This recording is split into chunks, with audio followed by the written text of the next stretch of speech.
আমি এখন লাইফ রিস্কে আছি, 100% লাইফ রিস্ক। এসআই ফরিদ নিজে দাঁড়িয়ে থেকে অফিসের তালা কেটে বাড়িওয়ালাকে সাথে নিয়ে আমার পুরো অফিসটা তছনছ করে দিছে। এটা নোটিশ উনি করেই থাকে, ওনার যখনই মনে হয় তখনই নোটিশ করে। আবার ওই কথা বলে কিংবা টাকা বাড়ায় দিলেই উনি আবার ঠিক হয়ে যায়। 7 তারিখ পর্যন্ত ওসি স্যার বিষয়টা জানে, থানা জানে, প্রত্যেকটা পার্সন জানে থানার। বাড়িওয়ালার সাথে আমার 2 বছর আগে ডিড হয়। ওনার সাথে আমি ডিড করেছি 2023 সালের জানুয়ারিতে। তখন থেকেই আমি বিজনেস পরিচালনা করতেছি। তখন বিজনেস ফার্স্ট টাইম থেকে উনি আমাকে খুব মেন্টালি টর্চার করতেছিল। আজকে এইটা, কালকে নোটিশ, পরশু দিন হচ্ছে আপনার কারেন্ট বন্ধ, তারপরের দিন পানি বন্ধ, তারপরের দিন হচ্ছে এইটা সেইটা, তারপরের দিন টাকা বাড়াইতে হবে, ভাড়া না বাড়াইলে এখন চলে যাবেন। এখন আমরা তো ইনভেস্ট করি, একটা বিজনেস করতে হলে তো ওইখানে একটা হিউজ ইনভেস্টমেন্ট থাকে ভাইয়া। এখন আপনার বাসা আমি ভাড়া নিলাম, তারপরে আপনি পরের দিনই বললেন যে আপনাকে আমি রাখবো না, এখন চলে যান। এইটা তো আপনি ডিসিশন নিতে পারেন না যখন তখন, কারণ আপনার সাথে চুক্তি করার সময় আমি বলে চুক্তি করেছি, আমি তো আপনাকে হাইড করে কোনো কিছু চুক্তি করিনি। পরবর্তীতে আপনি আমাকে নোটিশ দিলেন আপনি এখন এটা চলে যাবেন, না হলে আপনাকে টাকা বাড়ায় দিতে হবে। হ্যাঁ, আপনার সাথে আমি বসে ডিসিশন নিয়ে সব কিছুর তো এভিডেন্স হয় না, সব কিছুকে এভিডেন্স করে করা পসিবল।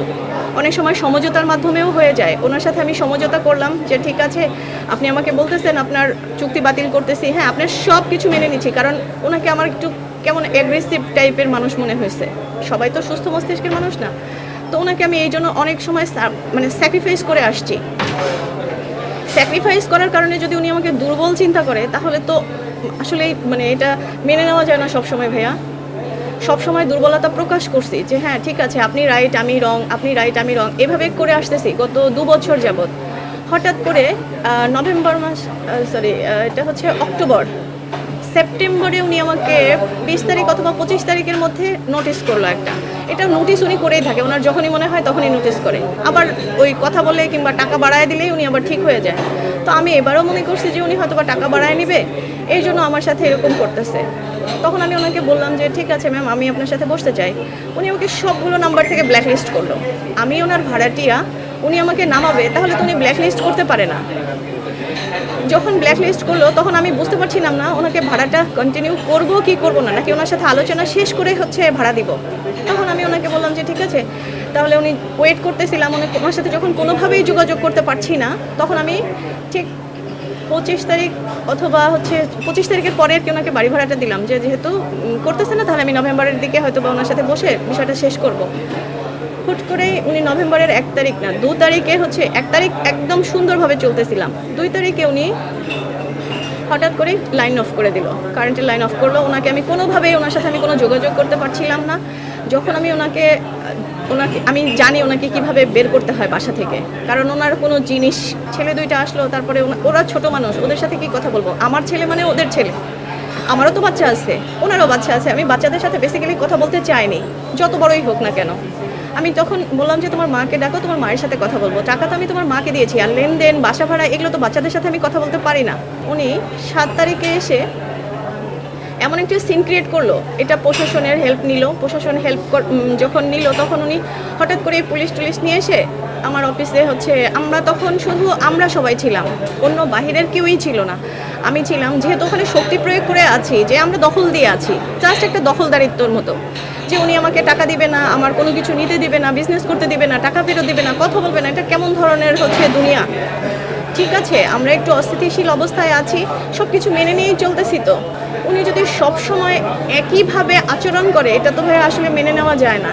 উনি আমাকে যদি হিট করে, আমার সব কিছু আত্মসাৎ করে, আমাকে লাঠি দিয়ে যদি রাস্তায় ফেলে দেয়, তাহলে তো উনি আসলে এটা করতে পারে না। ওই দিন হঠাৎ করে এডিসি স্যার ছিলেন, এসি স্যার ছিলেন, ওসি স্যার সহ পুলিশ প্রশাসন সবাই এসে, হ্যাঁ গুলশান জোনের সবাই ছিলেন, এডিসি ছিলেন, ওসি স্যার ছিলেন, তারপরে আরও এসআই ছিলেন, কনস্টেবল ছিলেন, সবাই মিলে একটা অভিযান যেটা করা যায় সেই অভিযান করলেন। অভিযানে ছিলাম আমি, আমার ম্যানেজার ছিল, আর হচ্ছে আমরা যারা ছিলাম সবাই মিলে। উনি হচ্ছে এসে আমাদেরকে নিয়ে গেল, হঠাৎ করে এসে, কোনো কথা নাই, কোনো কিছু নাই, হঠাৎ করে নিয়ে গেল। কিন্তু আমি নিয়ে যাওয়ার সময় ওনারা বলতে পারবে না যে আমি কারোর সাথে একটা প্রশ্ন করছি কিংবা মিসবিহেভ করছি। আমি শুধু একটা রিকোয়েস্ট করেছিলাম যে ওসি স্যারকে, যে স্যার এই মহিলা তো হচ্ছে এই জন্য করতেছে, আপনি সবটাই জানেন। এটা কিন্তু আমরা অলমোস্ট 2 তারিখ থেকে 7 তারিখ পর্যন্ত ওসি স্যার বিষয়টা জানে, থানা জানে, প্রত্যেকটা পার্সন জানে থানার। আমি আর বাড়িওয়ালা যেভাবে থানা মুভ করতেছিলাম, আমাদেরকে কাউকেই কোনো সমাধান দিচ্ছিল না, না আমাকে কিছু বলতেছিল, না বাড়িওয়ালাকে কিছু বলতেছিল, আমাকেও থেমে যেতে বলতেছে না, বাড়িওয়ালাকেও বলতেছে না থেমে যেতে। একটা তো সুস্থ সমাধান আছে, এটা তো এমন কোনো কিছু না যে আমরা বাইরের মানুষ। অভিযানের সময় আমাকে এডিসি স্যার আমার দায়িত্ব নিয়েছিলেন যে আপনার তালা দিয়ে গেলাম, তালাটা এরকমই অক্ষত থাকবে, আপনাকে হচ্ছে আপনি যেখানেই থাকেন ওইখান থেকে আসার পর আপনি আপনার সমস্ত জিনিস হেফাজতে পাইলেই হয়েছে। আমি বলছি ঠিক আছে। আমার তখন একটা চাবিটা তালাটা ওই মহিলা কেটে দিয়েছিল। পুলিশ অভিযান করার সময় উনি তালা কাটা যে মেশিনটা আছে ওইটা দিয়ে তালা কেটে তারপরে আমার ভিতরে আসছে। আমি তো দরজা খুলে দিয়েছি। পরে ওনারা একটা নর্মাল তালা, আমারই অফিসের একটা নর্মাল তালা দিয়ে যায় এবং চাবিটা আমাকে দেখিয়ে বলছে যে এই যে চাবিটা নিয়ে গেলাম, এটা তোমার অক্ষত থাকবে, তোমার প্রতিষ্ঠান অক্ষত থাকবে, সব অক্ষত থাকবে। আমি বলছি আচ্ছা ঠিক আছে, কনফিডেন্স তো রাখতেই হবে, প্রশাসনের উপর কনফিডেন্স রাখবো না, কার উপরে রাখবো। যখন এটা করলো আমি ঠিক 3 দিন পরে জানি যে প্রশাসনিক থানার একজন এসআই ফরিদ, ওনার নাম এসআই ফরিদ,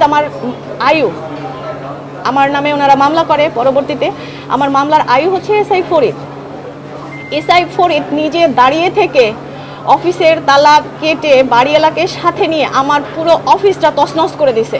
যখন তছনছ করে দিছে তখন আমি জানতে পারলাম, আমি তখন বাইরে, তখনও আমি জানতে পারলাম যে এই অবস্থা চলতেছে। সাথে সাথে আমি তো সবাইকে, আমার তো ভাই ব্রাদার বাইরে আছে, তাদেরকে বললাম যে একটু যাও, যে একটু দেখো, যে আসলে আমি তো যেতে পারছি না, একটু যে দেখো, যেহেতু থানা এখানে হেল্প করতেছে, থানার এসআই একজন ওখানে দাঁড়ানো, এটা কিভাবে পসিবল?